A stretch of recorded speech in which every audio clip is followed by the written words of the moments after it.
Well, there we go. Good evening and welcome to McStabber Studios storytelling tips and discussions. Real quick, I want to check with my lovely wife that's in chat. Make sure the new volume settings and the new microphones are working correctly because I just changed everything out this evening. Good, perfect. I was trying to get this all set up right. Like to thank people who are here. Looks like right now we got Silver Shard. There we go. I'm blind. You'll find that out. Give a few minutes. And, talk about a couple things while I'm waiting. I'm planning to go over some storytelling tips. Some of the things I've done. Oh no, I got my glasses here. It's okay. Some of the things I've done for preparing for the DC by Night Chronicle. It's an old edition. It's one of the older of the books, so it was quite a bit of work to update to the V5 meta. There's a lot of updates needed, but that's what we know. We're DC natives. Everybody in the Chronicle that'll be on the stream tomorrow. We're all from around this area, or at least live in this area now, so everyone knows the area. So that was really the only thing to play.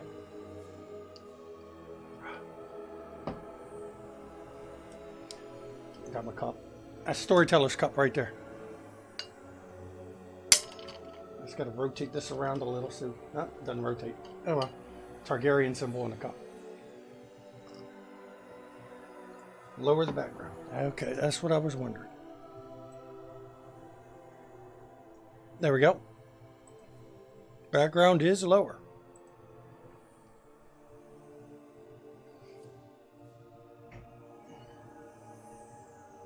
A Baltimore game. Oh, a Baltimore game. That's pretty good, actually. The thing about the Baltimore, at least in my DC game, Anarchs are the main thing there. There's a little bit of everybody, but it's with the Sabbat out, it's mainly an Anarch area, and there's going to be some surprises coming that way for the players at some point. We're not quite there yet, but I plan to have some fun. Hey, Kellador, good to see you. Haven't got quite started. I'm giving a little bit of time for, all the notices that people got for them to, get the notices and such. And then we'll get started here. Yeah, Baltimore's great because it's close to DC, and with where it's located, the middle ground between DC and Baltimore is almost like a DMZ. It's a great area where you've got a little bit of Camarilla, you've got some Anarchs, some Sabbat still, Independents. So it really adds to a lot of story you can run just by having them slightly outside of Baltimore, slightly outside of DC, and the encroachments back and forth. It's one nice thing about how close these Baltimore, DC, and Richmond, you get a number of cities close right in this area where you can really, build some good story between the two. It was Cam because Sam left. Yeah. You see, it's close to that. Except now it's pretty much turned into Anarch baronies, so it's sofa barons. Any couple blocks they can claim, they've claimed. And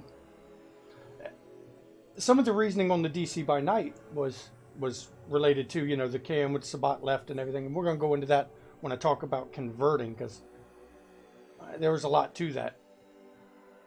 So, I mean, yeah, that's legit Baltimore. Yeah. The fun thing is, even though the crime isn't as high as it used to be in DC or Baltimore, it's real easy since it's World of Darkness. You can easily,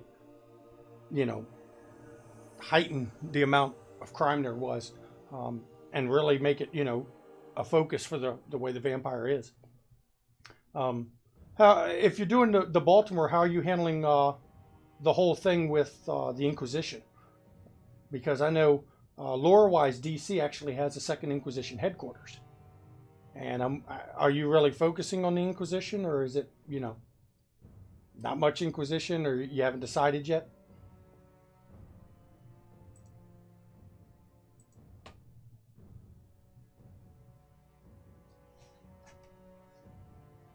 Let's see, okay. Destiny's Price, yeah. Well, I'm going to get started on some of the stuff, the DC by Night conversion discussion first, because the storytelling tips are actually going to fall in with that in a lot of ways. One of the first things I had to do, if you're going to convert DC by night, which was so old at this point, you've got to look at the V5 meta and how it changed. One of the big things you got to look at is the Beckett's portion.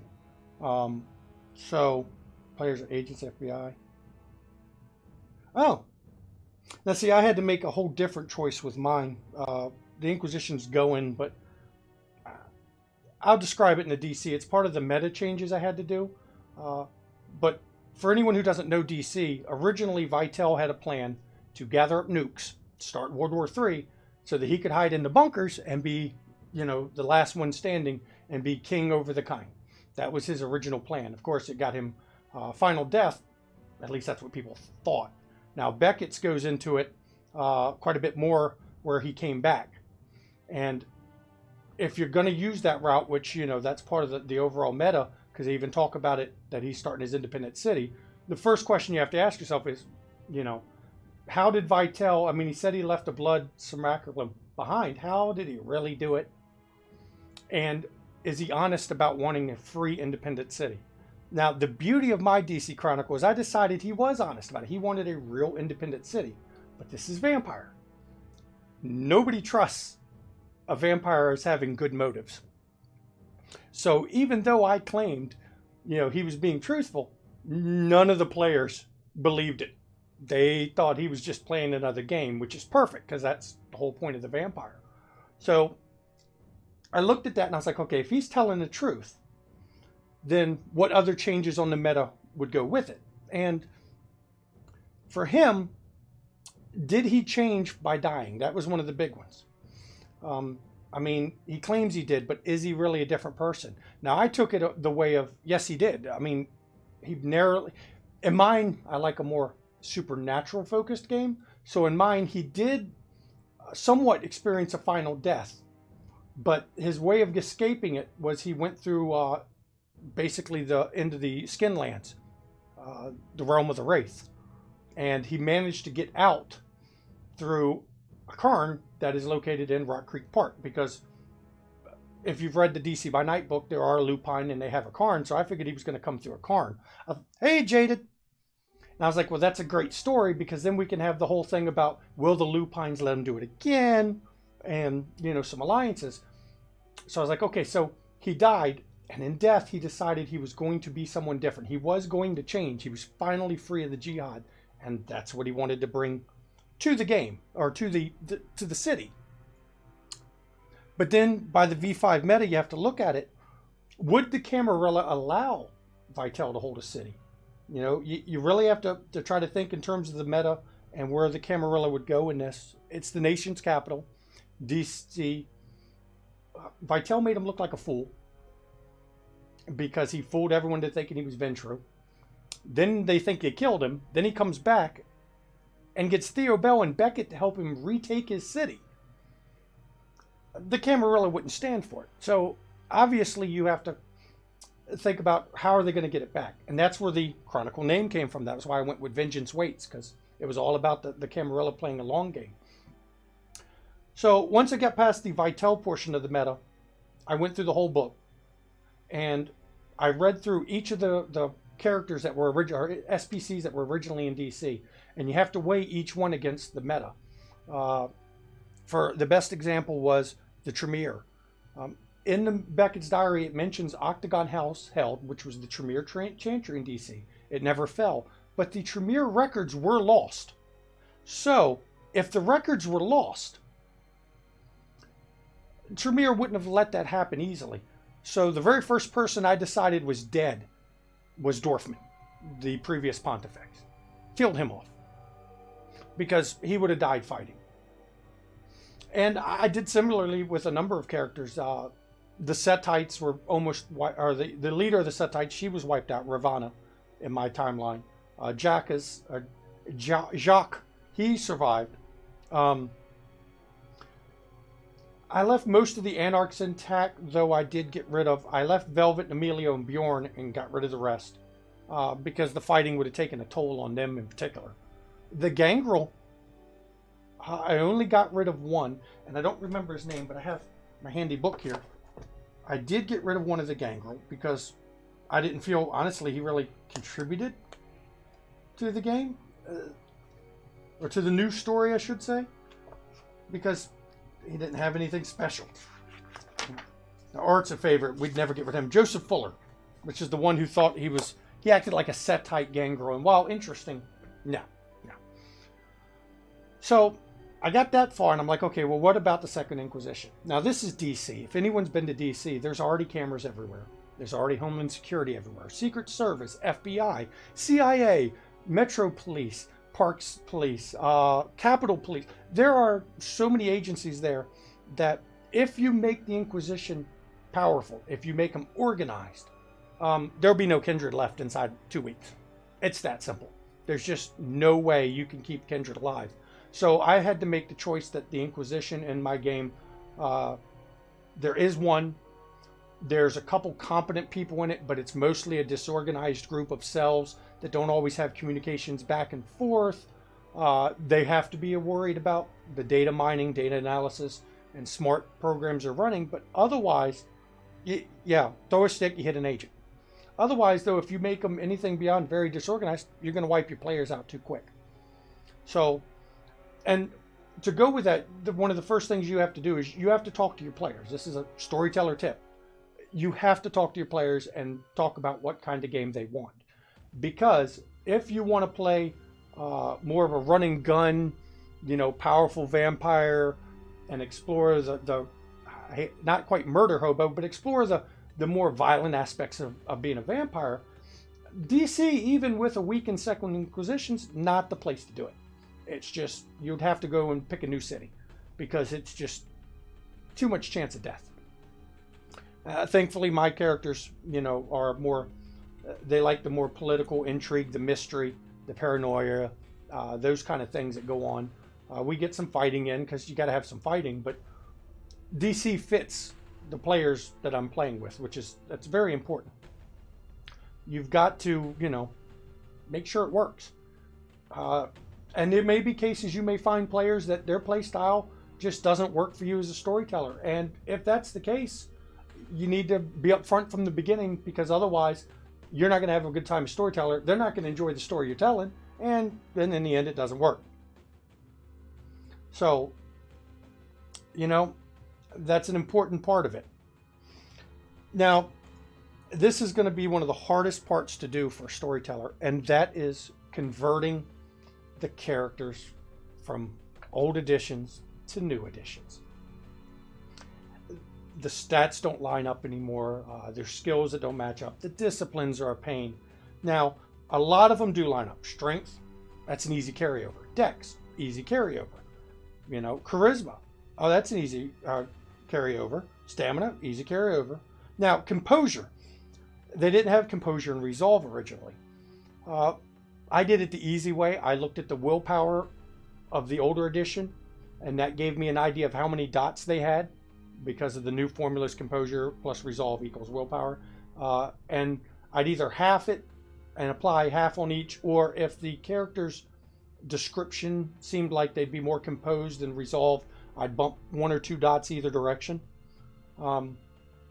Intelligence carried over, wits. So really it's the composure, resolve are the 2 big ones. Skill-wise was easy. Skills, talents, merit, those kind of things, except athletics. Because in the older editions you had athletics and dodge as separate skills or separate talents, and in this one you only have 1. Now for me, because athletics is so important in terms of combat, it's how you can dodge fights, I took the higher of athletics or dodge for each individual SPC and gave them whichever one was higher, because that seemed to be the only way to make sure that they weren't horribly underpowered if it came to shootouts, especially with the coterie being a gangrel, Kaitif, who are both not combat built, but they're both very good at fighting. So I needed to make sure that they could fight back. The disciplines will be the hardest because of the changes. Really, I had to go through and look at the old disciplines, find where the new ability went in the new disciplines, give them enough level to use it because I didn't want them losing powers, In some cases, it gave some odd combinations back and forth. But overall, that did work. Humanity had to be tweaked a little because it's not quite the same anymore. You have to play around with the humanity a bit. But most of the time, I carried it straight over. And then I went back through and I said, well, this book was 20 years ago. These characters aren't the same. They're not the same stats. They're not, the same levels that they were in terms of power. So I looked at, what would they have gained in that time? Like Tabitha, who, if you read Beckett, she was actually part of the resistance fighting the Sabbat. So for Tabitha, I actually increased more of her combat abilities than what she had originally. I went through the whole line with that, which actually led to my first house rule that I came up with. And that's, I know 5th edition says no vampire has stats over 5 anymore. Even the elders don't. If you look at Helena from Chicago by Night, even she's capped at 5.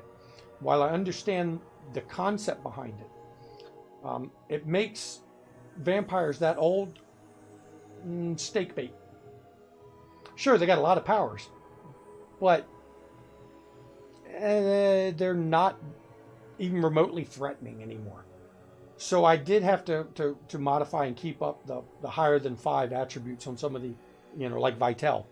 I mean, Vitel was, 5th generation. If he's capped at 5, well, he's a pushover in a lot of ways. I mean, the Sombers are, as my wife says, OP. But, yeah, I know why they did it. It's to keep players thinner in blood. But that's up to the storyteller. And, I generally don't have the player start too high. I love the new Diablerie rules. So Diablerizing other vampires is pretty discouraged in a lot of ways, especially the humanity lost part.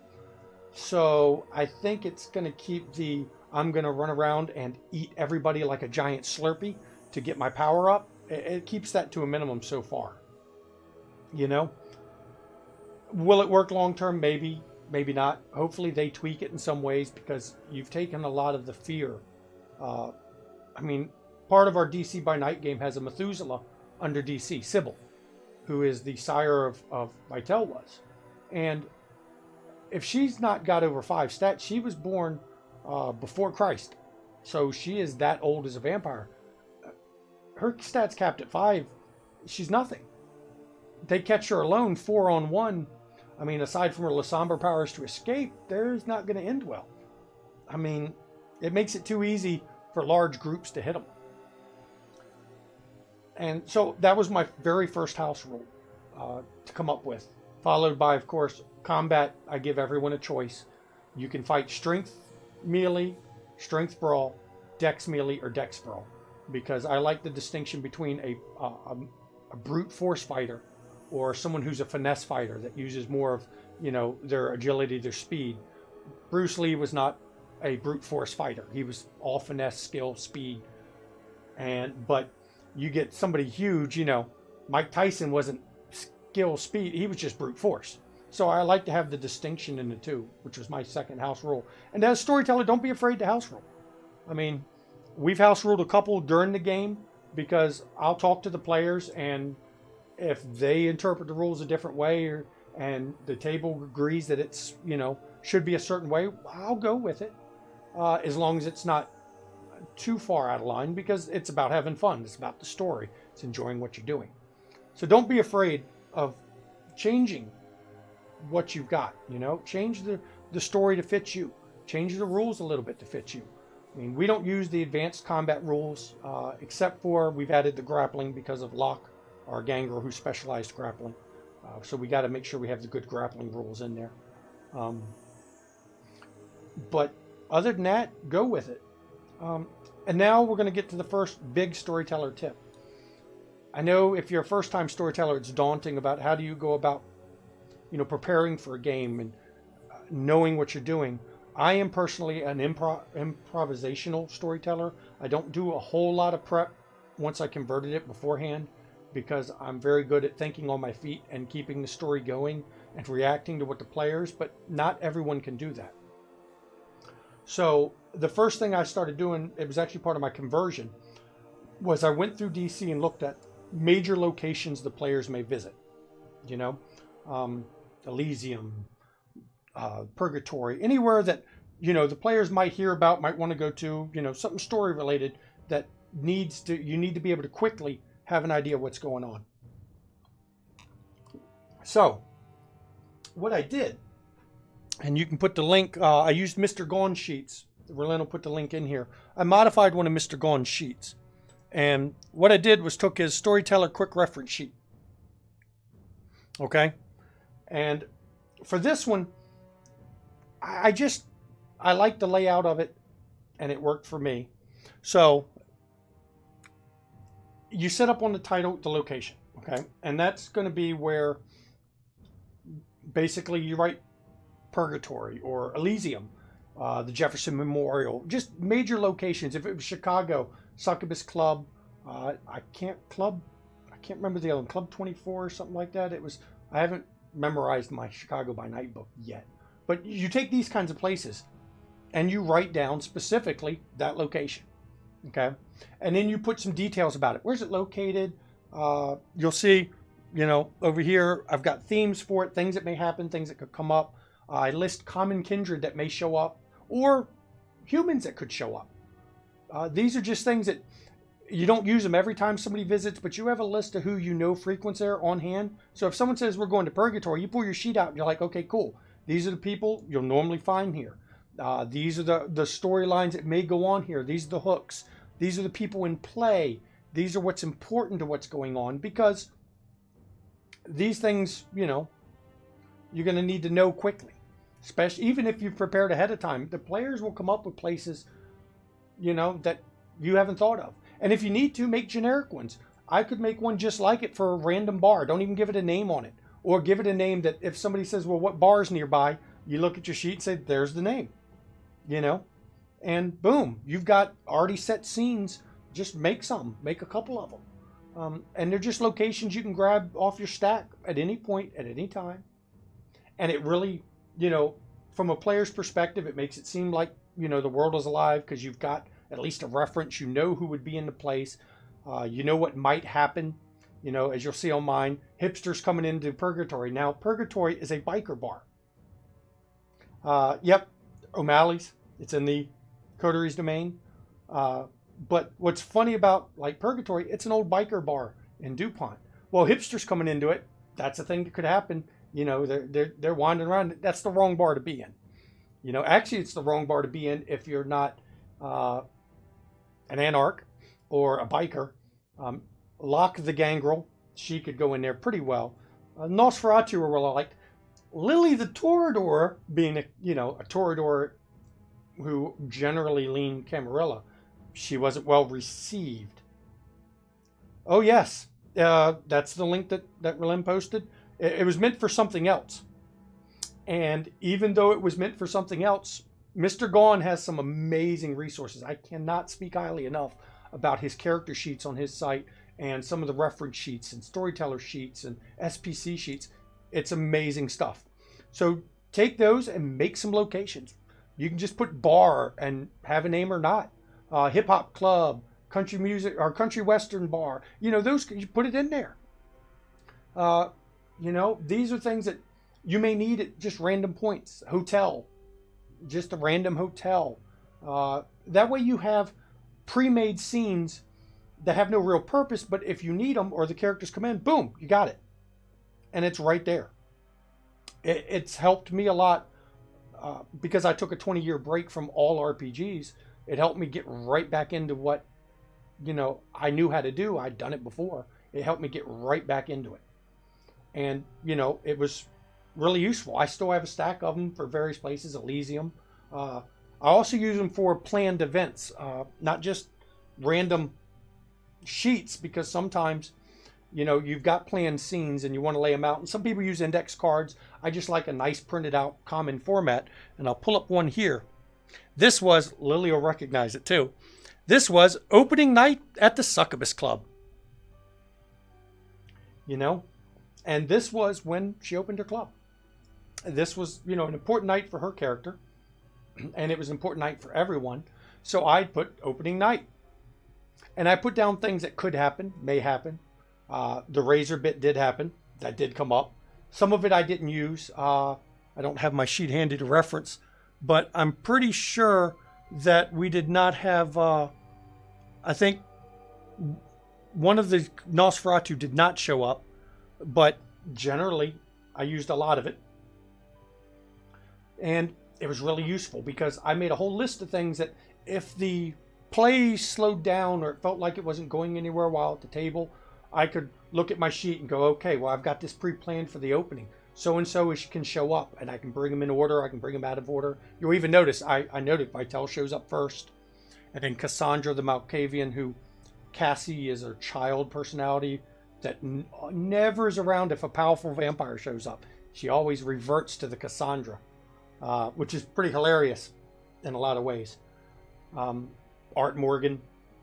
And it's a handy sheet to use to set up these kind of interplays that you already haven't planned, especially a scene like this one. I didn't know who the players would interact with that showed up. I didn't know what Locke was going to be doing while people were there. I didn't know what Quartermain and Nosferatu were doing. I certainly didn't know what Steve Perry would be doing, because Steve Perry in the beginning was rather difficult to figure out what he would do in a situation. We talked about it. Yes, you did. You talked about it a bit in our session 0, but then you ended up not wanting to use that as a. You talked about maybe using that as a one of your convictions and touchstones, but you ended up not using it. I've got the notes on it in my session 0 book, which session 0 will end up being a stream all its own because my session 0s are so unique, but they're so great. It takes 4 hours to do a session 0 for 4 people, but you end up with the most realized character you'll ever see. It's amazing to do it that way. But these kind of sheets you'll see, I mean, it's handy. You can put down any faction interplays. You can put down, the major things that would happen, and you can have little hints, story hooks for later, and at least you have a reference. And you do a couple of those, even scenes, because you can do an Elysium scene even if they're not planning to go to Elysium. Make one, so you have the scene, not just the location, but a whole scene. If you need it, pull it out of your little stack of papers. You don't need it, put it away. And that also leads to, organizing your papers. I have a bad problem with it. I try to keep all locations together. It's important to do it.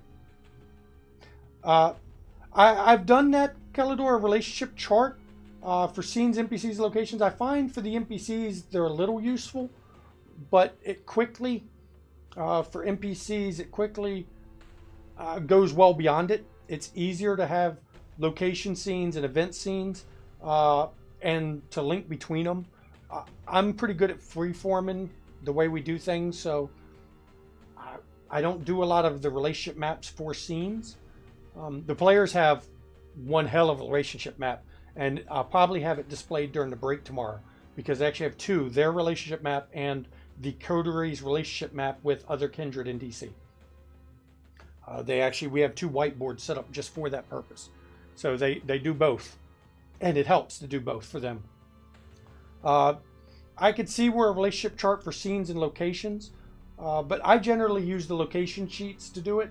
And then on the character sheets for the SPCs, because I keep a 1-page sheet for each SPC with just, basic info, I also note locations they frequent, what they might do in each location. And that helps a whole lot, for that kind of thing. It helps to have in multiple locations, because I'm not the most organized during play, and I'll sometimes be looking for a sheet. I keep all the locations together. I keep all the scenes together, stapled up. I keep all the NPCs by clan stapled into a booklet for each clan. And, that's how I can get away with it. But if you're not good at improv and able to very quickly think on your feet and come up with ways to keep the story on track, you'll need to write them down. I know I need a binder with tabs. Tabs are my favorite thing. I'll hold this up here so you can see it. As you can see down the side of that, I have tabbed out my DC by night for clans, locations. I've done the same with my V5 rule book. I've got it tabbed out with clans, disciplines, hunting, all the major parts I may need to quickly switch through. I buy the little stick-on tabs and I stick them to the books because I can pull them off without damaging the pages. And it makes referencing stuff during game very quickly when you can just flip to a tab that's already marked. Yep, DC the same way. Yep. It works great. I mean, you know, thankfully we have one player, Locke, who's very, very good at taking notes during the game. I'll admit I've borrowed her notes more than once to brush up on things because she is obsessive with her notes and literally notes down everything. And I do mean everything. So it works, you know, and for her, it's great for the rest of us. So once you get done your characters, your location sheets, you'll want those even for a new one. Chicago by Night is amazing in terms of, I mean, you're looking at 300 pages roughly of information about Chicago. And we're going to do a Chicago game eventually. And when we do, I'm going to have to do the same thing. And I have a feeling my locations book is going to get huge. Now, here's a storyteller tip with regards to SPCs. Sometimes it can be hard to come up with new SPCs. Backstories, maybe not as hard, but it takes a lot of time to create a whole bunch of SPCs to fill the world. One thing you can do, which I've done, is go to other V5 resources like Chicago by Night. Go through that book. If you see an NPC that fits close to it, copy the stats out, copy the disciplines out, change the name, change their height, weight, you know, what they look like, change their appearance, and then throw your backstory to that character. You've got a pre-created character.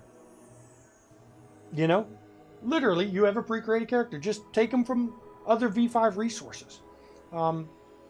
That saves you a lot of time because then you're not having to pick all the disciplines, figure out their stats, you just use them, you know, and then just, file off the serial numbers. Just take away the stuff that's recognizable, which leads to the recognizable part. When you're playing any prepared setting in Vampire, DC, Chicago, you have to be aware that your players may get the books, may read the books. And while I don't accuse people of meta, there's a certain amount of uncontrollable bias. If you've read it, you can try not to act on any of it, but naturally, you will still make use of some of the info you know, whether you know you're doing it or not. So as a storyteller, change just enough to keep them on their toes. Don't use it as it's written exactly, because otherwise anything they've read may spoil it, and it's going to cut down on the fun. So make changes to it, little bits here and there. I like to change the motivations and personalities of SPCs. For instance, Cone. He was the head of the, or he was the lower ranking Tremere at first, Cone Rose. He's supposed to be a very likable, kind of laid back guy. I decided, no. My Cone Rose is an arrogant, stuck up prick. You can see he tries to be sociable, but you can also tell he's not. Yeah, he's not. Now I do have a character about the Lasombra. Okay, that's cool. I do have Victoria in our chronicle. She is. I created her completely from scratch. She is a protege of Tally, and anyone who knows who Lasombras are, they know who Tally is. He's a noted killer bodyguard for the Lasombra. I have her as a protege as that. And to make it not like the normal, murderer, kill everybody Lasombra, mine talks like a kind of a valley girl, kind of a, airhead when she's not killing things. So I think the first time when she showed up and the coterie spoke with her, when she left, she said, "Toodles," and disappeared. And I think all of the players about lost it. they couldn't believe a Lasombre just told them toodles before, shadowing out. And little quirks like that are hilarious as long as you don't overdo them. But it gives them a little, differences, especially me, who I can't do accents very well. So I have to put certain traits in with certain characters. But change them a little bit. And that's where you can change them, is the traits. You can make the little differences that you've changed be, common phrases they use. Like Nathan, originally, anyone who knows who Nathan was, oh, thank you. That's not right. She's going to clip me going toodles. Nathan, originally in DC by Night, he was the boogeyman of the sewers. Well, I updated him to be the spy master of Vitel. Okay. And like most Nosferatu, his catchphrase became clan before sect. Told that to Quartermain all the time. Clan before sect, my boy. Which referenced, of course, the Nosferatu putting, the Nosferatu as a whole ahead of whether you're Anarch, Sabbat, or Camarilla. If you're Nosferatu and you're not, out of control, breaking rules and murdering everybody, you had a safe haven. And it was an important one to have, a change to him, and it set forth a very memorable character who I later had murdered, which was even better because everybody at the table was like, oh no. So, don't be afraid to make those little changes, even if they're canon characters. Art Morgan is the brother of Xavier. They share the same sire, Xavier the Justicar. Art Morgan is a hippie. He at some point went hippie, and I've made it into a choice he made because he got tired of watching what elders became. Change them, make them memorable, add little quirks, little odd things they do. Tremere are the most fun for that because the book says that not everyone knows what the Tremere can do anymore. Even other Tremere don't know what Tremere can do anymore. So if you have an idea for a Tremere to have, some sort of different ritual or different spell, I mean, if your SPCs need it, put it in there. Just like if the players decide they want to create a new ritual and they come up with one different from the books, work with them and put it in there. I did it, a listening stone I added to the game where my Tremere has Cone. That's one of his little tricks, is he likes to put leaves behind stones that he can listen in on. Now, the details of how it works, I'm not going too far into stream because my players are in the stream and they haven't quite figured out the limitations and what he can do with them, though they have figured out finding them pretty quickly. Too bad he's not good at hiding as he is at making them. But it's a little Tremere thing that wasn't in the book. I added it. It added good story because first they find it and they're like, who in the hell put this stone here? What's it doing? It's obviously magical. Well, let's try to hide it. So, and put it in there. As long as it's not overpowering, don't be afraid. You're the storyteller. Make a good story for the people. Custom rites, rituals, and spells. Yeah, that's exactly what you do. Create them. Find stories. Think outside the box for some of your NPCs. Cassandra, the Malkavian. She's a flapper. She's from that era, but she's not old. She's just a young flapper. Well, one of the things she did in my game, I decided, every kindred likes to build up an information network and they try to build up where they have influence and they get information. So I decided, she would be the one that has the old biddies network, I called it. And yes, I know the mute button is awesome. The old biddies network is all the old ladies who go to bingo houses and, sit there and play bingo all the time and go to the old social clubs. And while she's a younger vampire, she's from the flapper era and can relate to these old ladies who think of her as like a little granddaughter. So now you have the whole old biddies network running around. I mean, that's everybody's grandmother. You know how much information everybody's grandmother gets? And that's what her information source is. Little bits like that are awesome to add to it to make it work, just little bits. The old biddies, think about, what is something that, where they could get information? The old biddies network. we have one kindred in DC named Amos. He's Nosferatu. He's a homeless guy, and he loves people. And that became my thing. Is it mentions in the book he's protective of his homeless. I decided this is a kindred who, after losing mortality, is fascinated by watching the changes mortal goes on. So all he does is watch people, humans. He don't care about kinds, humans. So he has the hobo network. And I admit I modified that a bit off of John Wick with the Beggar King.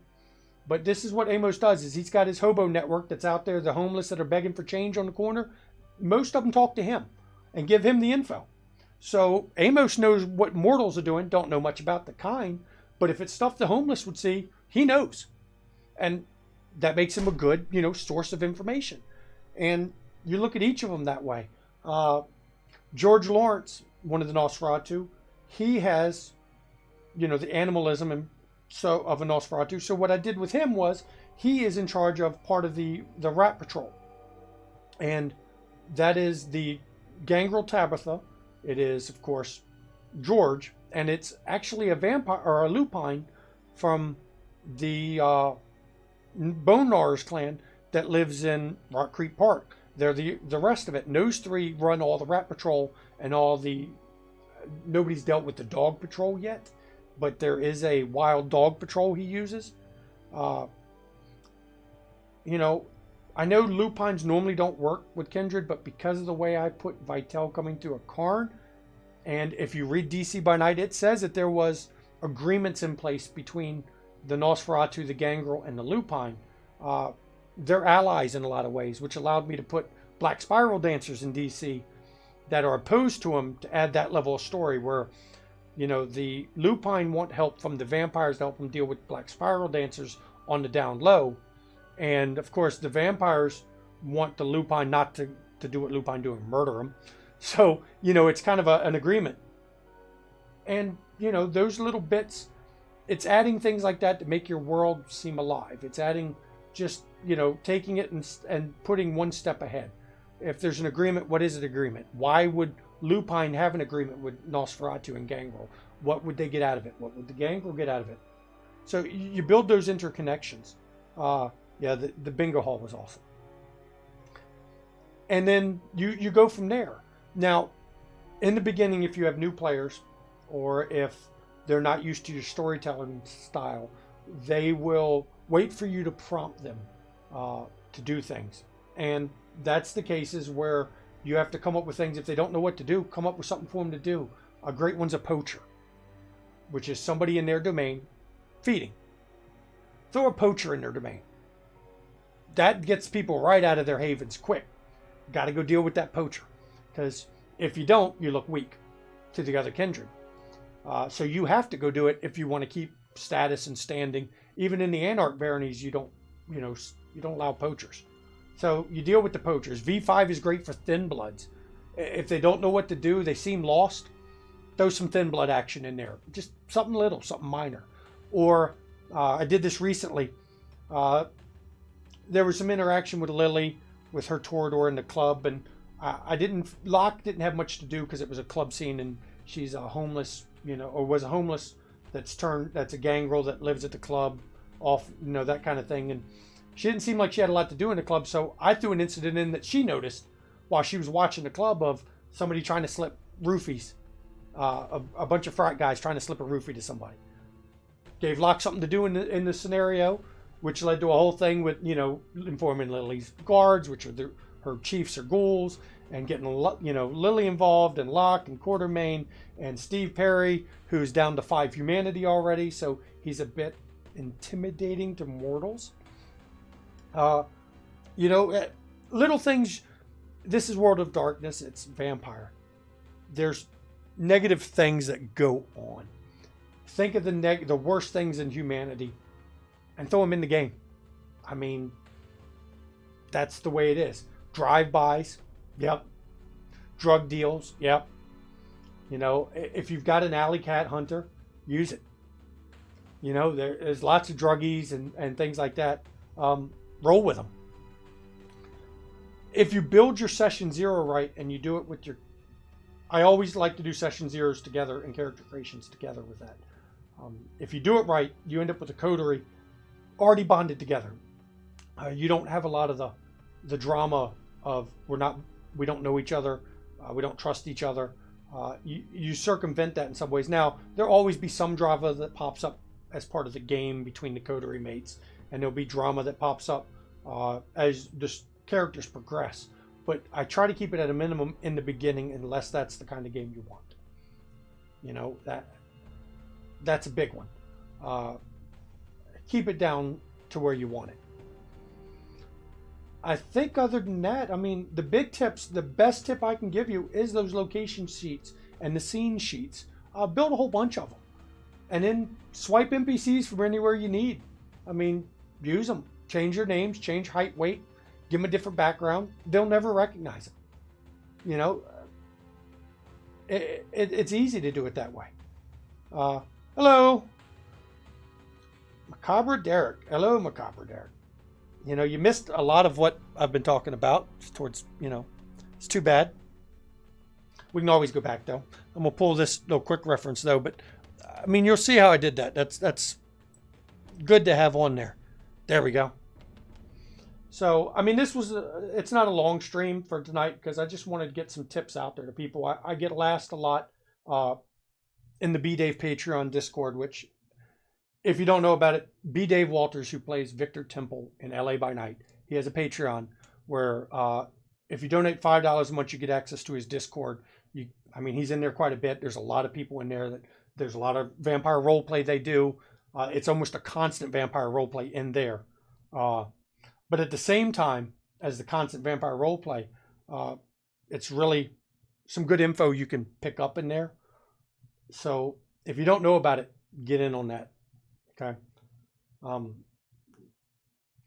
Yeah, conflicting priorities. Yeah, I know. Lots of those. Another thing, you know, it can be hard to find your players. Don't be afraid to look online. I'm not a Discord RPer. I don't do the text role play. I don't do role play by post. I play live games, either on the internet or not. And not used to being on the other side. Yeah, you know, it's different. You speak of not used to being on the other side. I have run over 200 sessions in Vampire, Dungeons and Dragons, Shadowrun, Gamma World, Marvel Superheroes. I mean, most systems. Between playing now and when I first started back in, let's see, I started Dungeons and Dragons in 1980. I've run over 200 sessions. I have been a player in less than 2 dozen. So anytime I get to be a player, it's fun. Which is why I'm part of the B Patreon, because he lets me be a player. He runs games for me. Every other month, I think, at the tier we're on, which is awesome. So, you know,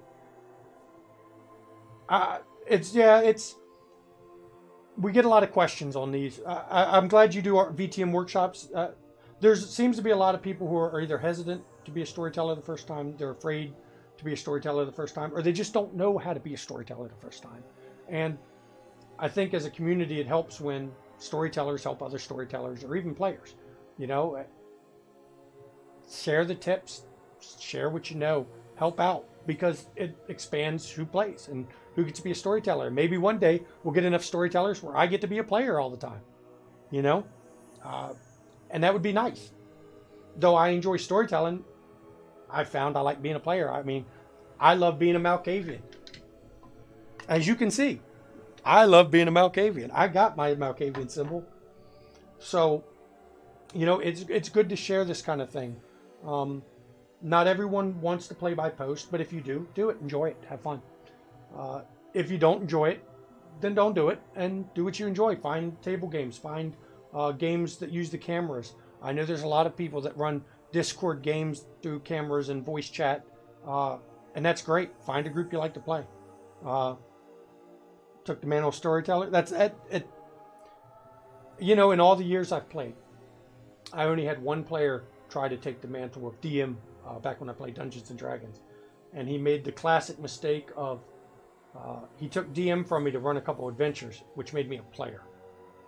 And then he started asking me how to do things when I'm the player in the game. And while I'm very big on, rules apply equally to NPCs, to the players, and some of those things, don't ask me when I'm a player to make a DM, GM, storyteller decision, because I will rule in my own favor. That's the way I do it. It's unfortunate, but that's the way I am. And, no one else I've ever had step up to do it, because my wife will tell you she loves my storytelling. The only thing I suck at is accents. I can't do accents very well. It's mainly because I'm mostly tone deaf. I can't do voice changes very well. But other than that, I'm quick on my feet. I keep things interesting. And I put it out there. I'm upfront about it. I try to make my characters memorable in ways other than the voices they use. It's personality quirks, favorite sayings, what they focus on, how they act, little things like that. Like Stanford Warwick, the infamous Prince of Rhode Island, who was removed by, he was a Nosferatu, who was removed by the Nosferatu Justicar from being a prince because he was that heinous. I've put him as prince in DC. But one of the things I have him doing is he's trying to reform his ways. So since he's reforming his ways, he's trying to modernize himself. So at one point I actually had him say, that was on fleek. Did I say that right? And everyone about died at the table because nobody even uses that anymore, which was the point. It made them, they're like, wow, really? He's trying to stay, current, and he's still way behind, and that's what I've made Stanford do, because he needed to update and be different. I look at the new way that the V5 meta changed, and with the breaking of the Tremere, I've put a Tremere Pontifex who is more laid back. He's not stuffy. He's your traditional pyramid Tremere, but I've made him not high and mighty. He talks real casual and relaxed when he's interacting with people. And it's funny because by doing that, the players like him generally. They understand he's a Tremere and he's going to do what a Tremere does, but they like him as a character. Don't get me started on the cat people. Y'all don't want me to start there. The characters like him because they can relate to a Tremere who's not stuffy like the rest of them, but he's just as ruthless as any Tremere would be. It's just he's a newer Tremere. I took Veloa Sang, which is a lore character. Geno, yeah. Geno was loyal to Vitel in my game after Vitel was killed and came back. Geno was still there. Guido, his ghoul, was still there. And when Vitel left, which you'll have to see the story so far to understand him leaving, why he left. When Vitel took off after the Coteries' actions, Geno went with him. Now, Geno has a grudge against the Coterie for being part of the coup to overthrow Vitel. He also has a grudge because he embraced Guido, and then the Coterie murdered Guido. So he's a little upset at that. So yeah, Geno was fun because it was fun having the mafia guy. Because I played him like the old Godfather style, except he looked at Vitel as his godfather. So he was the made man, hey, kind of a guy. They're going to deal with him later. It's fun to change them up. If anyone has any questions, feel free to ask in chat. I'll give some tips on storytelling. A lot of it is knowing your players, knowing the individuals playing. If you don't know the people, ask them what they want, ask them what they expect, ask them what they'd enjoy to play. Because if you don't, either they're not going to enjoy the story because you're not running the type of story they like, or they're going to want a type of story you don't run, and you're going to either try to change it and then you're not going to enjoy it. So try to make sure it all lines up. One tip I take from Jason Carl that I heard him mention once before on Twitter is he mentions sometimes that he will interact with the cast of LA by Night before a show to get input from them about possible character developments, NPCs, directions to go. I do that too. We have a chat on Facebook that we use for the Coterie and the players and me, and I will frequently, what does the Coterie think about this kind of story? Or, do y'all want me to focus more on this? Or, are you ready for me to throw some more touchstone stuff in there? And Yeah, I have too many symbols. I have it get rid of. I'm sorry. I'm still tweaking the bot, but so yeah, I try to interact with them not just in the game, but get engagement and ask them, what can we change here? Do you want a story focused here? Do you want me to introduce some more of this angle? Talk with your players, even if sometimes you're giving a little bit of the story away, because you can always plot twist them. It's great, but talk to them offhand for it, to make sure that if they have an idea they want to see, talk to them and see if you can figure a way to work it in.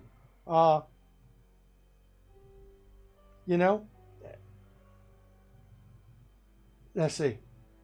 Yeah, yeah, he does feed info. I feed info too. You can have a good night. You don't have to bail. I'll fix the commas and everything. I'll tweak the moderator a bit. I have an OCD thing about if somebody goes, and I hate seeing all symbols on the screen because too many people do it and then you can't reach out anymore. So I may be a little aggressive with the symbols. I have to change it a little for you. But yeah, you do feed some one-on-one, give them some info, talk to them. I know the players sometimes have discussions without me. I have discussions with some players, but not others, like with Steve Perry. Any of the Somber. DC is not a Anarch City anymore. In mine, the Camarilla ran Vital out now. It's got a Stanford declaring praxis, and the Coterie is assuming court positions and are trying to take it for the Camarilla. Because I couldn't see the Camarilla letting them keep the city. They couldn't stand it being Anarch. But I'm running V5 because what got me back into Vampire was LA by Night. I quit playing when I got out of the Army in '99. I stopped playing, and I didn't play for 20 years. And then I saw LA by Night.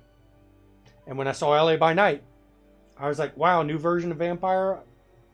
My wife Verlyn there plays Lily. She saw the show. She's like, there's a game I'd play. And she'd never played an RPG before. So suddenly, after 20 years of no RPGs, my wife wants to play one. And I'm enjoying the show. I'm like, well, I guess I can run one again. So V5 it was. And then some co-worker of mine and his wife, and then another co-worker that works at another location, all decided to play with us. Though Steve Perry, he's Urian in chat, he at first was hesitant to play because he saw LA by Night and realized he can't play at that level. And one thing I have to tell people is, if you watch online streams and online games, you have to identify actual play versus performance play. They both have a place. They're both great. If it's performance play, that's a different type of play than actual play and table play. So, it is limited. The player's guide's going to supposedly have 13 clans.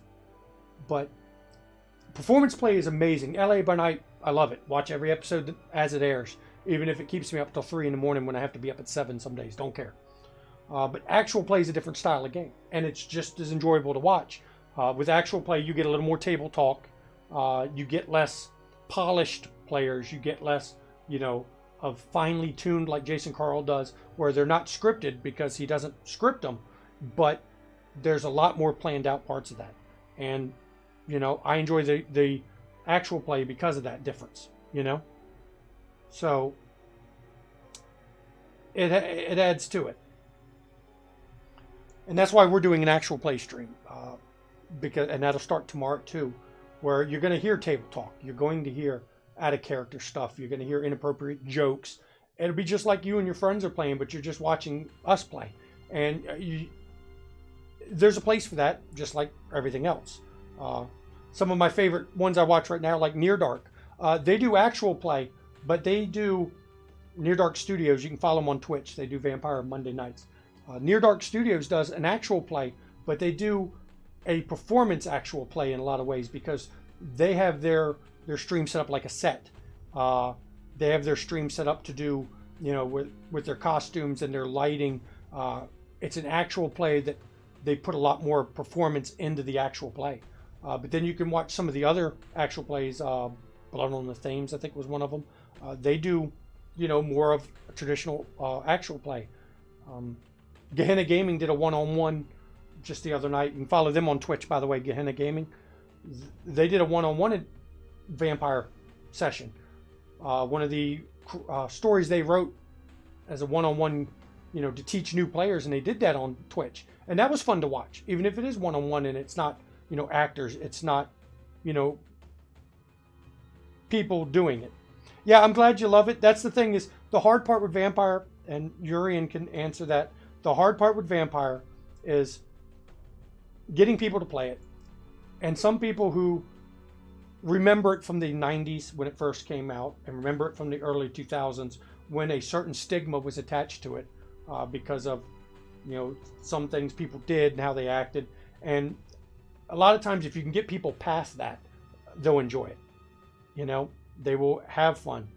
They will go with it. And that's what, we got Urian to play, and he's loving it now. He was so hesitant. It took me 3 weeks to convince him to even come try. Told him, just try once and I won't bug you anymore. And now he's hooked. So if you know somebody even a little interested, do like I did. Let them see you watching LA by Night. That's how I got my wife interested in Vampire. She watched me watch LA by Night. She's like, well, that looks interesting. Now she's hooked.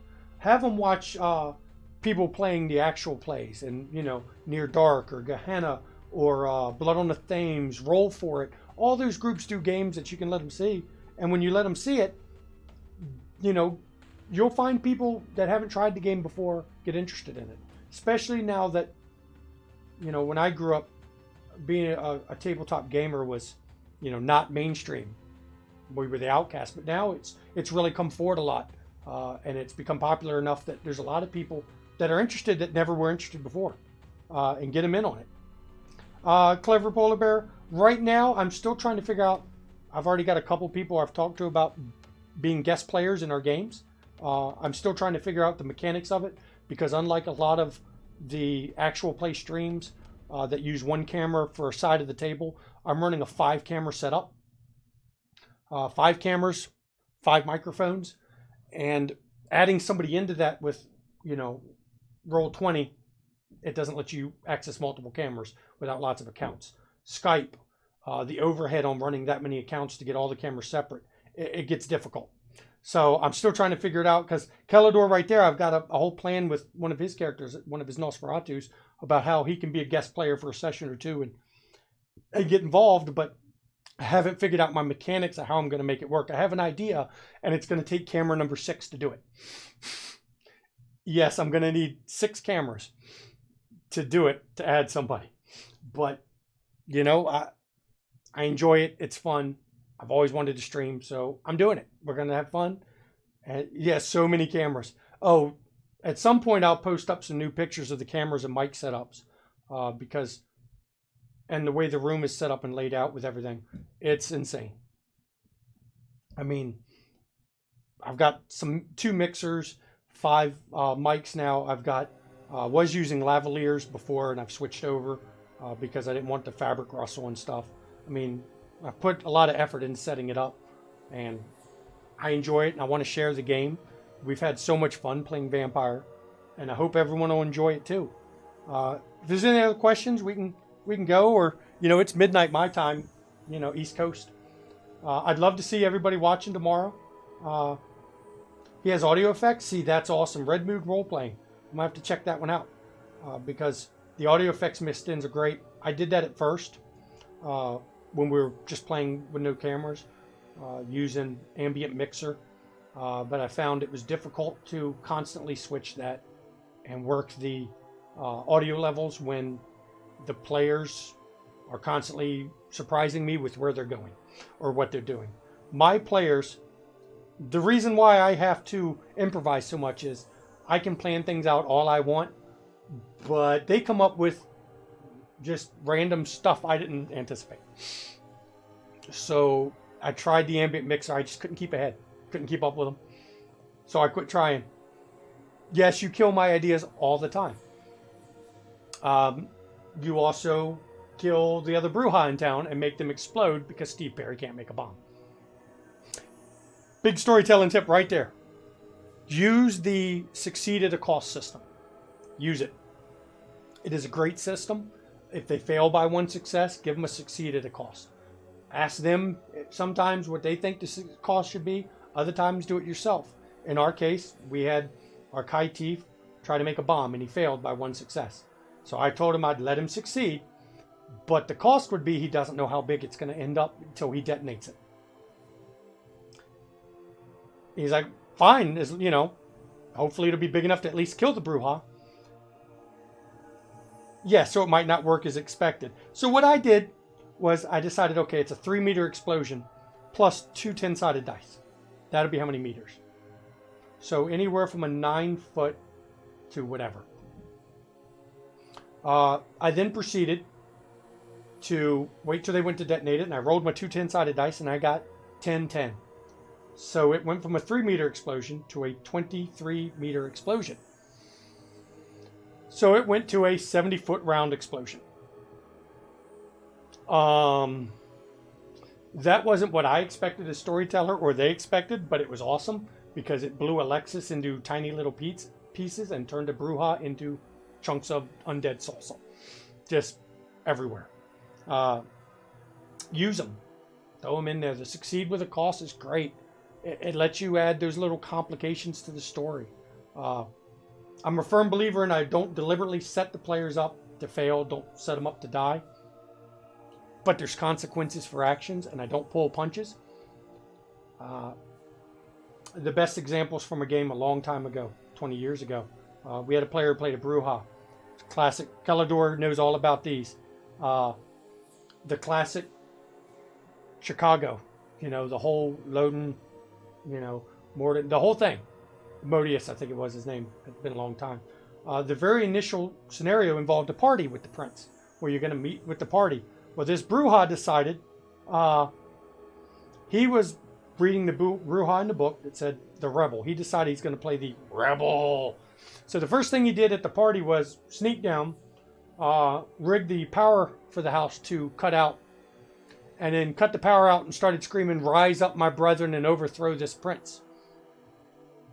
And while I don't set people up for failure, there's consequences according to how people act.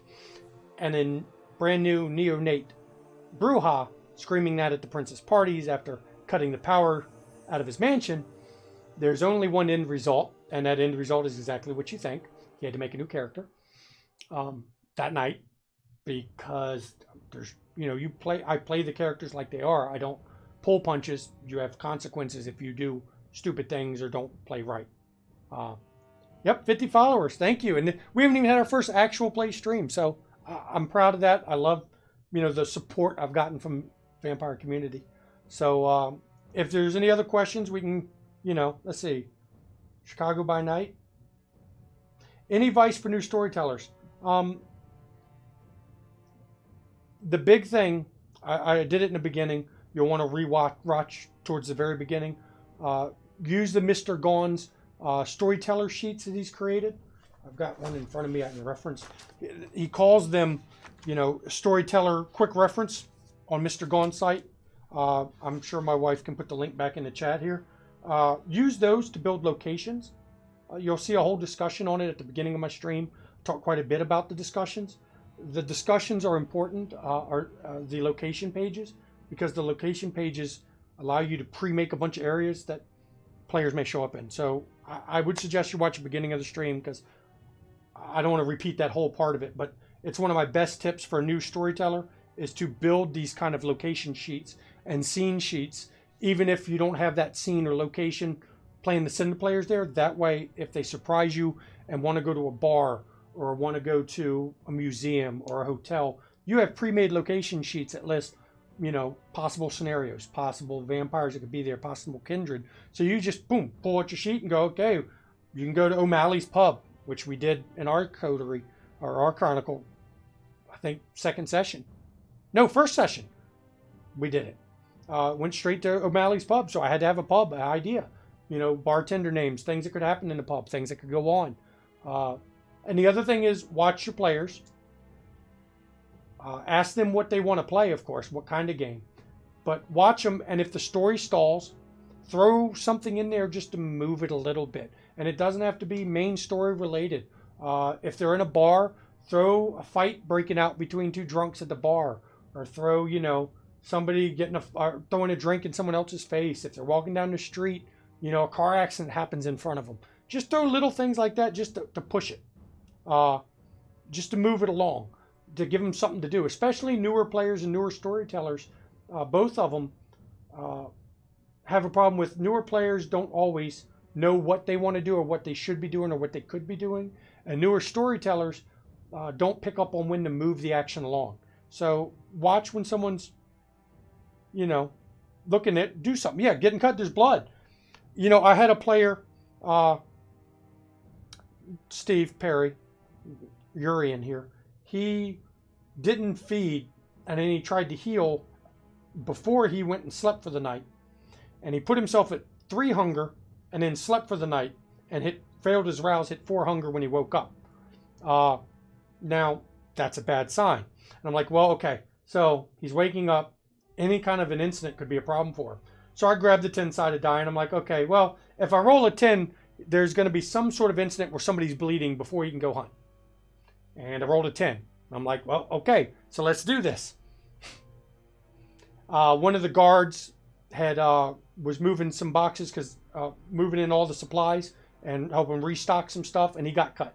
So here's Steve Perry with hunger 4, seeing a guard bleeding, and he failed his frenzy roll. So suddenly it's everyone jumping on in, buddy, and yeah, that's think about what you think of vampires, theme, mood, location. That's why I use these sheets. I set them up in locations and just throw random stuff in there. A notepad. Some people use index cards. They're too small. I can't see well enough. I can't read the index cards, so I don't use those. It's really about, some people say just prepare for everything. There's a limit to how much you can prepare. You need to prepare enough so you're ready, but don't burn yourself out trying to get ready for a game. It's a fine line. But if you build out enough locations and scene frameworks, whether it's on a sheet or on a legal pad or anything, if you have just frameworks, whether you plan to use them or not, if you have enough of them, you can easily go down the list and grab one at any time. If you need to move it along, or if you need the players to do something, especially newer players, they don't know what to do. They don't know what they can be doing or what they should be doing. And these little things help them move. And as I said earlier, the best advice if the players don't know what to do and they have a domain, throw a poacher in there. Any old poacher, just, a random, they don't even know who their sire is poacher. Because that'll get the coterie looking to figure out who's, hunting in their domain when they're not supposed to. Jumps right into it, gives them something to do, a thing to search for, a mystery. And I do that a lot, and I've done it a lot. So, any other questions we can go with? There's a starter chronicle in the new Chicago by Night book, which is awesome. Conflict drives story. Yes, it does. I try not to have too much coterie drama because I find then the table devolves into coterie all planning to kill each other, which is fun for a certain type of game, and it's fun if that's what the player wants. But if they don't want that, then it'll quickly derail and kill the whole game. So I like the conflict outside of it. We do have minor drama, and the minor drama is almost always the personalities of the characters, not the players, but the characters really having conflicted. Yeah, I've been accused of being a sadistic storyteller. I'm not. My wife just loves to troll me with that. She doesn't have any reference to put it against. She's seen Jason Carl, and more recently the Near Dark and Gehenna Gaming, and me. So, and of course the Roll for It. She saw Matthias, I think, run one. So she doesn't have a good, reference. So yeah, there's a quick start on Metaphys. I think it was the start you off in a starter character. I read through it. It's great for new players and new storytellers. It's awesome. More experienced won't find it as useful, but yeah. Thank you, Kellador. Kellador is one of our mods, by the way. He's a good guy. I played some games with him. But anyone else got any questions? If you got anything you want to share with the chat or, want to tell me about, go ahead. I'm always up for commenting. I'm doing this to try to help other people and to share, so we can go with that. But tomorrow is the big day.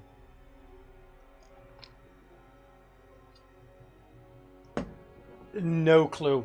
The big problem for me is I spent 20 years not playing RPGs or vampires, so I went from first edition straight to fifth, and I've done a lot of reading and recently to catch up and get where I am, but I do have large gaps in a lot of the clans that came between the two that I've been trying to fill. So I have no idea Cult of the Blood Gods. Only thing I know for sure is they've said that there'll be 13 clans in the player's guide that's, I think, end of this year or beginning of next year, which will be awesome because hopefully with the 13 clans they expand the disciplines, because the one thing that is a legitimate complaint everybody's had with V5 is it pared down the disciplines and pared down a lot of the options, and the sooner they get them back in there the better.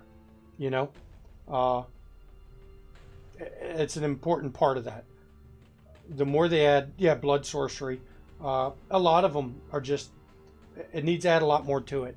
And I'm hoping that the player's guide will do it. And I understand V5 just came out. They couldn't throw it all in at once. But the sooner they get that content out there, the sooner more people can embrace V5.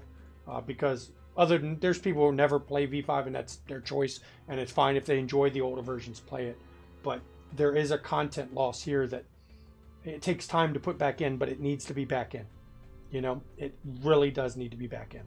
I love V5 too. I love a lot of what they did with it. But even I recognize there's a lot of stuff they took out that needs to be back in just, for the options and to get it, to put the choice back. We have a map on the wall of DC. All of us in the coterie and all the players in the game all live in the area. We all know the area. So generally we don't need maps. We can name a place and everybody knows where it is, or at least generally where it is. I don't know DC as well as some of my own players, but it works pretty well. I do a lot of what you hear some of the other storytellers do, where I don't give addresses. If it's an address somewhere, I just say, you note the address, because I don't have to be precise on the address. I just have to say, you know where to go, and you go there. And if it's near something else, we talk about it. But other than that, I don't use maps for combat. I don't use maps of the city. I don't even generally use maps at all for what we're doing. It's all description. And it works pretty well for people who know it. Now, few games I played recently was in LA, and it was a little harder for me because I didn't know the area. But yeah, if one of you lives there, you can generally describe it. I mean, I told everyone in the group, everyone knows, well, I didn't have to tell them, everyone knows Southeast Washington, D.C. has a lot of crime. So, that's the way it is. That's where all the crime is. Northeast D.C. has a lot of crime too, just not as much as Southeast, because Southeast is the rack. Northwest got a lot more people who have money. So by doing that, everyone knows, we can just say the house is in Southeast, or you're on a block in Southeast with the gang territory. The big ones, the only major landmarks you got to know is how close to the Capitol, how close to the White House, DuPont Circle for the coteries location. And you can do the same Portland. If you do Chicago, I mean, you don't have to have exact addresses, general area. What part of Chicago, what's nearby. That's good enough. And you can do like Kellador said and just create a little, flow chart of what's near what. A little scene notes of what's near what, and you go with it. Yeah, we run a 2018 game. It's not, I didn't want to make it current time, because when you skip time, if it's the current year, you get ahead of year. We could go without years, but no. So I like V5. I like a lot of what they did. There's a couple things I didn't agree with, but I love things like the hunger mechanic. I've house ruled out the willpower rules in regards to social situations. Social situations, we don't do willpower damage. You don't take, superficial and aggravated willpower when you fail in social situations. That's all role played. If a person's lost status, you don't have to mark it on your willpower. You don't have to track it on the willpower. If you look like an idiot in front of other vampires. We don't use that. We do allow the willpower rolls, and I give back the players all their willpower at the start of each session. That's one of the options mentioned in the book. And I do it because we roll a bit more than, say, like Jason Carl does. But like every time the coterie gets in a car, they have to roll wits awareness when they drive somewhere to make sure to know if they're being followed. Because if I only have them roll them when they're being followed. They know they're being followed by the fact I made them roll. So I make them roll it every time they get in the card for consistency's sake, so that I'm not tipping them off. And those are the kind of things. I refresh your full willpower, which is fun because at the beginning of the session, they're a lot more apt to blowing hunger or blowing willpower to re-roll stuff. But as the session moves on, they start to hoard their willpower. So I plan some big events normally at the end of the session. For those who've blown their willpower at the beginning, they find at the end of the session, big shit goes down and they have no willpower left. And I love doing that.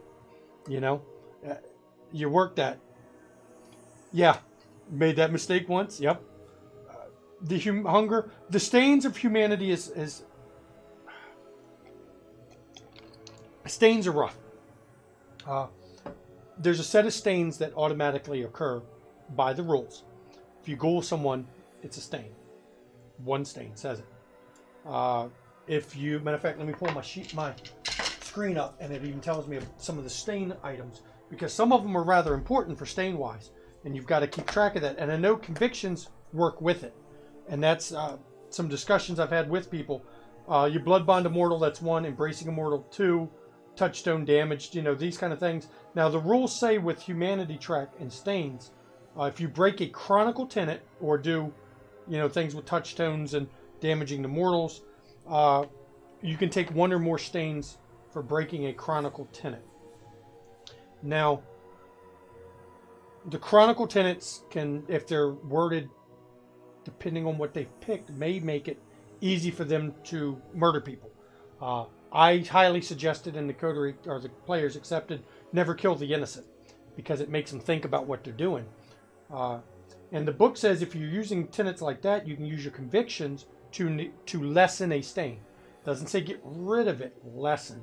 So if you kill an innocent while protecting your own conviction, say you get 1 stain for harming the innocent, but your conviction was to defend your coterie no matter what, and you hurt an innocent, protecting one of your coterie from a masquerade breach, that could be a problem. Okay, fine. You could argue it that you were doing a conviction and it cost you a stain because it was conflicting, and you could lower that stain down 1. Yep, masquerade must be protected. That's a big one. Stains aren't willpower. Stains are only on humanity. The big problem on the conviction versus stains is many of my players have don't kill the innocent conviction and don't kill the innocent as a tenet, which means if they kill an innocent, they're double staining. At the end of the session, you have to roll your hunger stains and watch for dropping humanity, and that's the problem Steve Perry had, is he's gone it from 7, and then he made it a number of sessions, then hit 6. The following session, he had a stain again and failed his roll and hit 5.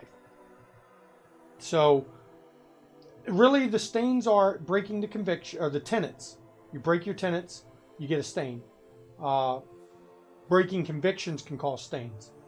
But if you're upholding a conviction and break a tenet in the process, you can negate them. But don't let people think that means it totally wipes them out. It doesn't. If the stain is particularly egregious or particularly bad, you're talking a 2-point stain, a 3-point stain. Doing it for your conviction only knocks 1 of that stain off. You're still looking at 2 stains. You know? See, here's the problem. By the rules, it says they suggest you don't allow humanity buyback.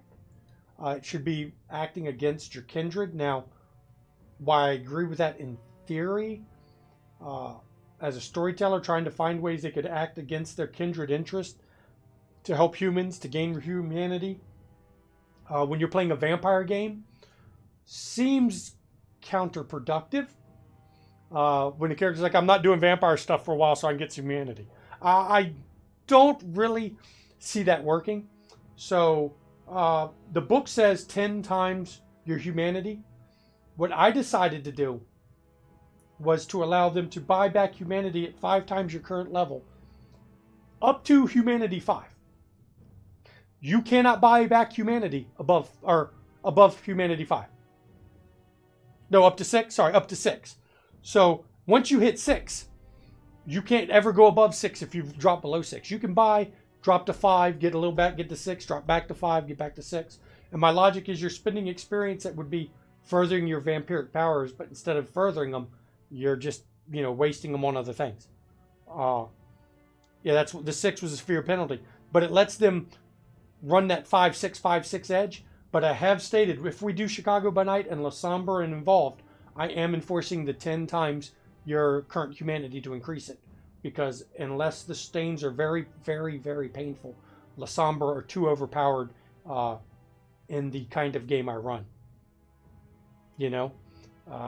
If they can lose stains with Abandon and get it back at 4 times their current level, there's going to be a lot of Masquerade breaching going on. So I'm going to, with the Chicago by Night, go back to the book's recommended 10. But it says it in the book, if a storyteller allows to buy back at 10 times the current level. It does make it hard on them. And that's why I like it. I like the La Sombra in V5 because of that Clan Bane. Because it really plays on the personal horror. Do you use your powers and slip into the beast, or do you, only use them when you have to? And it also involves carefully crafting your convictions, but the stains from the disciplines don't help, can't be offset with your convictions. So you've got to really think about what you're doing and work with it. And don't let Steve Perry be one, because he can't roll dice worth a damn. He fails his rolls all the time. And he would fail every stain roll and plummet to 1 humanity inside of 10 sessions. That's the truth of the matter. So, yeah, the Clan Bane's rough, but I think it's needed because the powers they have, especially in V5, where they've, right now as V5 stands, how watered down, like Celerity's not what it used to be. The Gangrel's feral weapons are not what they used to be. They don't cause aggravateds anymore. So the La Sombra powers in and of themselves are really powerful and really good. So you've got to scale that back a little. Otherwise, you've got to have a temper somewhere, and humanity's what you use to do it. Yeah, it's painful, but it makes a good story as you're slowly slipping below humanity. So, the best way to get it back is talk with your storyteller and hope they'll let you buy it back. Other than that, it says you've got to spend considerable effort acting against your vampire interest. Now, I have an idea of a few things that I can't talk about yet, because if I mention it beforehand, the players will know to look out for it, and they're going to do that and try to get humanity back. Where there's a couple things I've thought of as storyteller that you could do as a storyteller introduced to give players a chance to get humanity if they picked up on it and if they acted that way. Yeah, see, I don't know how role-playing getting it back, because it's so painful. I mean, yeah, we're not doing bloodlines. That was that, yeah. But see, the older edition's humanity was just another stat. You bought it with XP pretty cheap, so you just rode the humanity roller coaster. And while I understand in that edition, I like being more painful, because my games focus on that resisting that slow slide into, monstrosity. I love that aspect of the game and trying to see how long the players can resist it.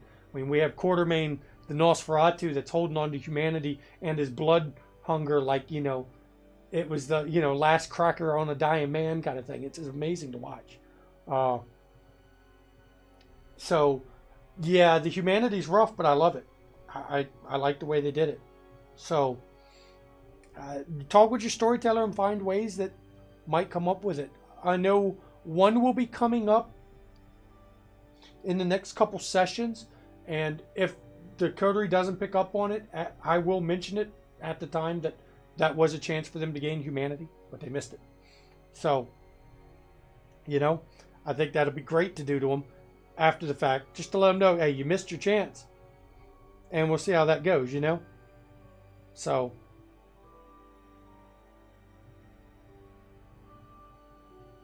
they updated new La Sombra powers on the wiki. Yeah, I've already got the Chicago by Night PDF for them. So, yeah, if you don't have them, yeah, check the wiki. It's painful. For those who don't know, La Sombra powers cause stains in V5. Some of them, not all. But You stain if you roll, I believe it's a messy critical or a bestial failure on your rouse roll, I think it is. And you get to stain, if I'm remembering correctly. Which is painful. You know? Yeah, I have the PDF. You know? But, so yeah, any other questions we can talk about? Any other tips you want to know? How do you storytell without doing funny voices if you can't do accents? Give the characters unique sayings, traits, tics, movements.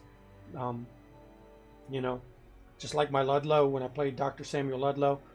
He kind of I don't know. Well, we could go over it. No, wait. Is it real? I changed my speech pattern for my character, and you can do the same with the SPCs without doing accents. If you can't do them, don't do them. Let them know up front. You suck at accents. Don't expect it. But then change the mannerisms, what they do. You know, when you're talking as them, you know, if your guy does this, you know, don't do this. You know, if he likes to rub his hands or, you know, run his hands through his hair or plays with his beard a lot, you know, throw those in as things the characters will begin to associate with that storyteller character. And then you don't have to use the funny voices for them to recognize it. They know by your mannerisms which character they're talking to. Like Art Morgan, which there's a big scene tomorrow in our actual play with Art Morgan, the hippie vampire that was Xavier's brother, born 500 years after Christ. Pretty funny. He, yeah, man, like, wow. He like talks like this all the time. Like, man, it's like heavy, dude. It's like, you're like up here on the karma, but if it gets out of whack, you can get up at it. It's, wow, man, that's heavy. That's crazy, man. And that's what I do with him, you know, and they all recognize Art when he talks. You know, when I do Glenn Courier, he's the Nosferatu hatchet man. And I call him that because he has for humanity at this point. He does not care what he's told to do. He'll do it. He runs around with a chainsaw he likes to scare people with. You know, he kind of talks emotionless most of the time, except if something violent or murder type is brought up. And then he gets emotional because he loves murdering. So those are the little tricks, you know, you can do other than that.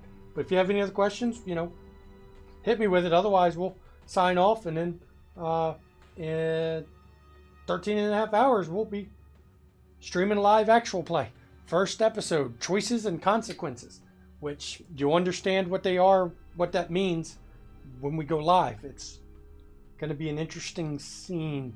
For those who know DC by night, you'll get to see some Art Morgan, some Tabitha, maybe a little Melissa, most likely some Dorian Adams, which Dorian Adams, he's the Ventru that thinks he's Dracula from the movies, not Zamichi Dracula, the like real Dracula. He thinks he's Dracula from the movies. And before you ask what movies, the answer is all of them. He's been Leslie Nielsen's Dracula Dead and Loving It. He's been Gary Oldman's version of Dracula from the original Bram Stoker. He switches which version of Dracula he is. I think at some point I'm going to have him acting like a Bollywood Dracula movie just for the fun of it. You know, I think it's going to be fun. He's a great character. He's fun to play with. So you'll get to see a little bit of him. I haven't decided which version he is that day. I'll kind of make it up on the spot, which one answers the door. I have a general idea what might happen. So, yeah, the plate armor. Actually, that was last time they saw him. Actually saw him. He looked like a warlord on his throne wearing armor. And it was the Dracula Unchained version. Yes, they've done that. It was awesome. And sometimes he has a servant named Renfield. Sometimes he has Igor. Sometimes he has Igor. And the humps change his sides. Which is, you know, Young Frankenstein references. Which is awesome. It puts a little comedy to throw it in there. Every once in a while you got to put something funny to break it up. To ease the tension that I put them through later on. Like when a Tremere Karna gets turned over to the Tremere Pyramid Pontifex. And dude gets murdered or final death right in the middle of the street in, you know, front of the rest of the coterie. You got to put some comedy in there for some of that dark shit. Or Steve Perry has to murder a mentally handicapped Thin Blood, which even I admit was a distasteful story arc. Even as Storyteller, I wasn't the happiest I used that, but I needed it in the story to um, punctualize a very specific lesson, I guess I should say. I didn't like it, but there's some fucked up shit we do in the game. It's a dark game for dark players, and it's an adult game, and I try to put the comedy to ease that a little bit. So you'll see a little bit of it all tomorrow. For those joined late, please watch from the beginning for some tips. The location sheets can't be stressed enough. Watches over at Oregon. Steve Perry, the Kaitif, is going to become Primogen of the Clanless in DC, who's in charge of any Kaitif and Thin Bloods. Now, I shocked the players by telling them there's roughly 30 vampires, a little bit less than that in DC. There's over 30 Thin Bloods in DC. And the player's like, oh my God, what? So, Steve Perry, who has Humanity 5, who don't give a shit about Thin Bloods, he literally says they are less than vampires, they don't count, is going to be put in charge of them. So, Locke the Gangrel is going to be his whip. So, you have a Kaitif Primogen with a Gangrel whip, and she wants to specifically be in charge of the Thin Bloods so that he doesn't murder them out of hand. So, yeah, see, some heavy shit, we do it in the game. It's a dark game. And I throw comedy to ease it up a bit. And we all know each other. Actually, everybody at this table has known each other for years at this point. This is just our first RPG together, playing together. Tomorrow's episode is going to be, it's actually session, I believe 15 or 16 of our actual game. That's why I did a story so far, to catch you up to date for anyone who watches it and doesn't know what happened prior, to see where they got where they are. But we're starting already deep in the chronicle for the story. So, follow us, watch the story so far, where I go over what they did, how they got, how a Kaitif is going to be a Primogen, how Lily the Toreador is going to be, or she's Herald and Primogen. You've got a Gangrel Hound with a Nosferatu Sheriff and a Scourge La Sombra, which, I stole it from Jason Carl, but it's a great idea. If they're joining the Camarilla, they make great Camarilla, heavies to put against people or to threaten people with. So use them. So, before I sign off, I want to thank everyone that showed up. I want to thank, of course, my wife, Yuri, and Kellador for coming to be mod and hanging out. The players that play tomorrow. I want to give a shout out to Near Dark Studios. Follow them on Twitch. They do a vampire game Monday nights at 8 p.m. Eastern. They do a Pathfinder game on Sundays. They do other PC stuff at other days during the week. But they're a great channel. The Near Dark people are awesome. Really friendly community over there. Give Gehenna Gaming a follow. Those guys are great. They starting to do more and more vampire content on their Twitch channel. So Gehenna Gaming, you can see them if you look at who I follow. They're on the list. They do some good stuff there. Tomorrow we won't. This is an actual play.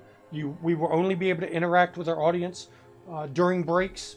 Other than that, we will not be able to interact due to it being an actual play. I'm sorry, that's the way it is. But because of the way we play our games and how we're doing it, our sessions are 6 hours long. We're going to stream 3 hours, the first half, record the other 3, and that will be broadcast next Saturday at 2 p.m. our normal game time.